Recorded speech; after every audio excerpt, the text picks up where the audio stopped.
রং নাম্বারে পরিচয়, তারপর প্রেমের পর বিয়েও হয়, শেষমেশ ডিপ্রেশন। বর্তমান সমাজে অহরহ ঘটছে পুরুষ নির্যাতনের ঘটনা, যা লোক লজ্জায় প্রায় অজানাই রয়ে যায়। নারী নির্যাতনের কঠোর আইন হলেও পুরুষ নির্যাতনের আইন অতি দুর্বল। এ সুযোগ কাজে লাগিয়ে সুচতুর বেপরোয়া নারীরা একের পর এক পুরুষ নির্যাতন করছে। কিন্তু এ সকল বিষয়ে থানা বা আদালতে পুরুষ নির্যাতনের মামলা হয় না বললেই চলে। আজ আমরা এমন একজন নির্যাতিত পুরুষের মুখোমুখি হয়েছি, বিস্তারিত জানলে অবাক হয়ে যাবেন। আমিনুল ইসলামের রিপোর্টে, সঙ্গে আছে আমি শায়লা শারমিন। বিস্তারিত শুনুন সুলতান বিন জামালের কণ্ঠে। গাইবান্ধার সাদুল্লাপুর উপজেলার ধাপেরহাট হাসানপাড়া গ্রামের আতিয়ার 50 বছর সুই সুই করছে, পেশায় পান সিগারেট বিক্রেতা। ধাপেরহাট বন্দরে শহীদ মিনার চত্বরে তার দোকানও রয়েছে। একটানা 12 বছর সংসার করেও ভালোবাসার স্ত্রীকে ধরে রাখতে পারেনি। আতিয়ার 2011 সালে ভালোবেসে বিয়ে করেছিল দিনাজপুর জেলার ঘোড়াঘাট থানার রানীগঞ্জ দক্ষিণ দেবীপুর গ্রামের ওসমান খাঁর কন্যা রুমি বেগম নামক এক নারীকে। সংসার জীবন ভালো চলছিল তার। এক ছেলে সন্তানের পিতা হন তিনি। আস্তে আস্তে স্ত্রীর সাথে তার শুরু হয় বাগবিতণ্ডা, মনোমালিন্য। প্রায়ই মোবাইল ফোনে ব্যস্ত থাকে সুন্দরী স্ত্রী রুমি। স্বামী আতিয়ার এ সকল কাজ করতে নিষেধ করলেও কারণে অকারণে স্বামীকে শাসন গর্জন করে সুন্দরী স্ত্রী। সব জ্বালা যন্ত্রণা চোখ বুঝে সহ্য করে আতিয়ার। বছর আগেই এক ছলনাময়ী নারীকে প্রেম করে মোবাইলে রং নাম্বারে প্রেম করে আমি বিয়ে করি। প্রেম করে বিয়ে করার পর সে অনেকদিন যাবত আমার সাথে ঘর সংসার করে। আমার ঘর সংসার চলাকালে একটি পুত্র সন্তানও হয়। আজকে অসহায় এই জীবনে আমাকে যে এত ছলনাময়ী করে সে পালিয়ে যাবে আমি কখনো ধারণা করতে পারিনি। আমার অত্র এলাকায় থেকে কিছু টাকা ধার দেনা করে নিয়ে আমার যা ছিল, মোবাইলে অনেক টাকা পয়সাও আমার কাছ থেকে অসুখের কথা বলে বাইরে যায়, আমার কাছ থেকে হাতিয়ে নেয়, নিয়ে সে এখন নিরুদ্দেশ। স্ত্রীর অমানবিক নির্যাতন সহ্য করতে না পেয়ে একাধিকবার শ্বশুর শাশুড়িকে নালিশ দিয়েও কাজ হয়নি। দিনের পর দিন আরো বেপরোয়া হয়ে ওঠে সুন্দরী বধূ। এক পর্যায়ে গত বছর 27শে মার্চ স্বামীকে না বলিয়ে ছোট সন্তান ফেলে ঘরে থাকা টাকা পয়সা নিয়ে বাবার বাড়িতে বেড়াতে যাওয়ার কথা বলে উধাও হয়। এখন আমি তার কোনো খোঁজ পাচ্ছি না। আমি সন্তানকে নিয়ে অসুস্থতায় জীবন যাপন করছি।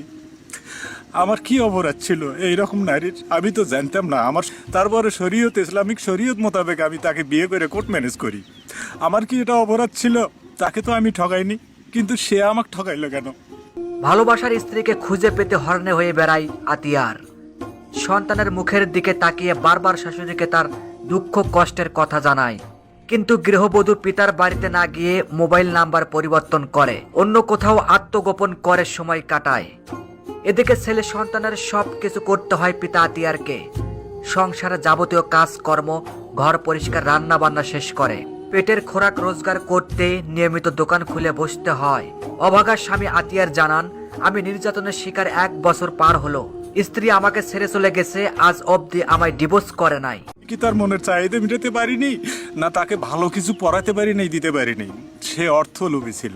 অন্যের বইয়ের গলায় আদেশের সোনা দেখলে পারে আমার কাছেও সে চাইতো। আসলে এটাও আমার অপরাধ। আমার দারিদ্রতা প্রকাশ পেয়েছে এইভাবে। অন্যখানে বিয়ে করতে গেলে আগের স্ত্রীর তালাক নামা চায়।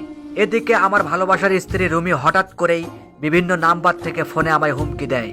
আমার স্ত্রীর কমপক্ষে এখন 10 থেকে 12টি সিম কার্ড। লোকজনের কাছ থেকে শুনলাম আমার বউ এখন টিকটক করে ঢাকা গাজীপুর এলাকায়। বউ আমার এখন টিকটকার, এখন জিন্সের প্যান্ট পরে বেড়ায়, কালো গাড়ির চড়ে বেড়ায়। এখন যেই অঘটনা ঘটুক, আমাকে যেহেতু ডিভোর্স দেয় না, তার পরিপ্রেক্ষিতে আমার কি হতে পারে? আমার বউ এখন টিকটকার।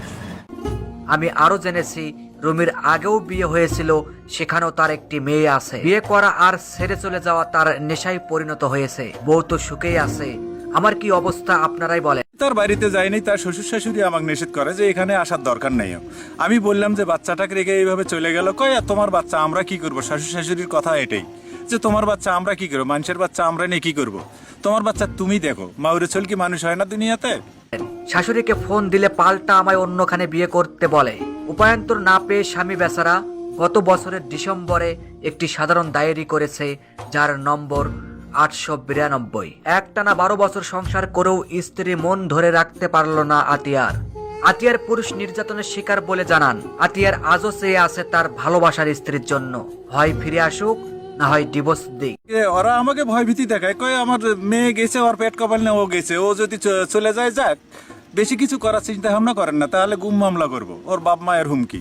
আর এই যদি কিছু বলে, একে যদি কিছু ফোন আলাপ করার কিছু সুযোগ পাইছিলাম মাঝখানে, তাতে আমাকে বলে আমার বিরুদ্ধে কোনো রিয়াকশন নিলে পারে, তাহলে 6-7 লাখ টাকা দেনমোহর ঠিক করে রাখিস, আমি এটা আদায় করবোই যেভাবেই হোক।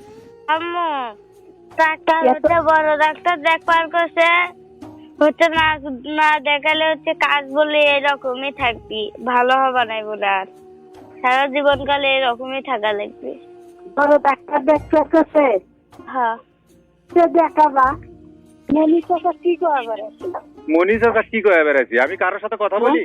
কি বলছেন, কি আসবে? আপনি আপনি কারোর সাথে কথা বলেন না, তাহলে কথাগুলো আসে কোথায় থেকে? আরে তুমি তো কথা বলেন না, তুমি তো বাড়ির কারোর সাথে কথা বলেন না। আমিনুল ইসলামের রিপোর্টে আমি সুলতান বিন জামাল, আখিরা নিউজ।